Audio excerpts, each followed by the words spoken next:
Hey guys, today we're going to learn about the advanced drop shot. Okay, this is really almost a trick shot because it's such a low percentage shot and it's not the way to hit a good drop shot, but it's a really fancy way to create a lot of spin, and this is almost the way you learn to hit back over the net. So the ball bounces over the net and back over, okay? So back to your side. Looks pretty cool, very rare, you know, it's very hard to do, very easy to get wrong, and it's certainly an advanced technique, okay?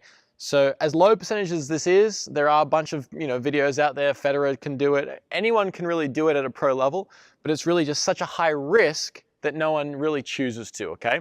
So I'm going to show you how to do this using the wall right now and use this single sideline as a gauge. So what I'm going to do is just have a little rally, and I'll show you on the backhand side. All you're going to do is to create a lot of spin is to swing very fast and really chop the ball.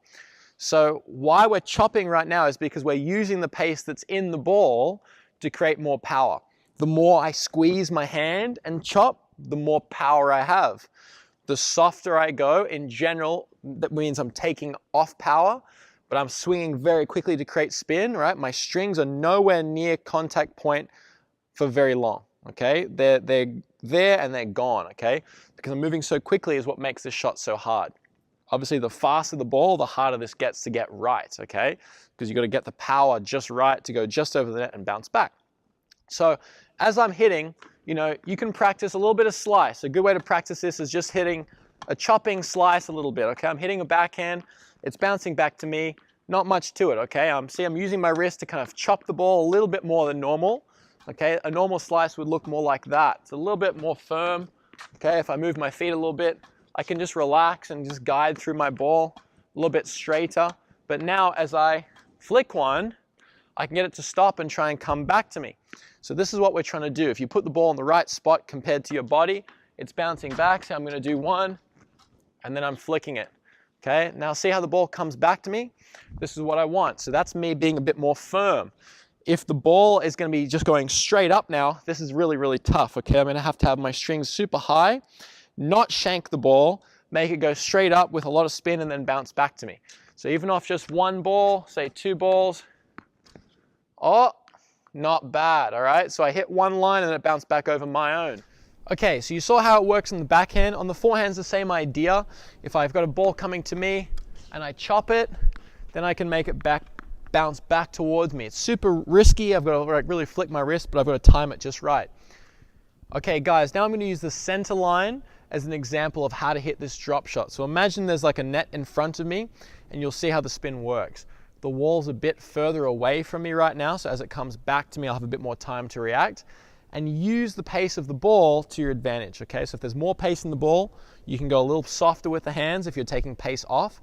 If you want to create a little bit extra pace, you can go a little bit tighter, all right? Or even maybe go a little bit more forwards with the racket. You just play around with this and you'll see how far it goes, how much risk you can take, how firm you want to be, okay? In general, to get this nice choppy flicking business, again, super low percentage, but you want to be a little bit relaxed. If you're very stiff, it won't move as fast and you will lose revolutions on the ball. You'll lose spin, okay? So let's do it. So it comes down to me, it's going to bounce close, and I can flick it and come back, okay? That one is going more to your side.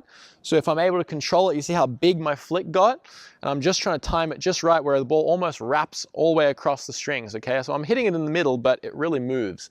So now if I leave one and comes close to me, I'm able to have it go up and bounce back. Now you notice I'm kind of being lazy, going open stance there.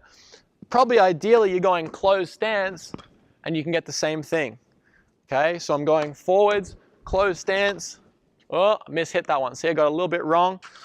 If I go again off the backhand, under it, I had to get down for that one, and now it's really bouncing back. Same idea off the forehand. If I go and hit it up with soft hands, it bounces back. If I hit more firm with my grip, it goes a lot higher, okay? It's got a lot more hang time. Still bounces back because of the shape of my racket motion. So if I soften up, goes a lot softer, a lot less high, okay? So that softer grip in my hand is going to determine a lot of that height in the ball, okay? How high does it go? This is a tough one as you get nervous. You want to tense up and try this, so you've got to try and stay relaxed, soft hands, and good luck. If you're chopping this in a pressure situation, it's pretty risky, right? Do this when you're trying to have some fun or just kind of mix it up. And probably not a pressure situation. Good luck practicing. So that's the idea. If I'm here and I can shank it, grip, sorry, bad feed. The same thing on the forehand side really quick. All I'm doing is hitting it, chopping it, nope.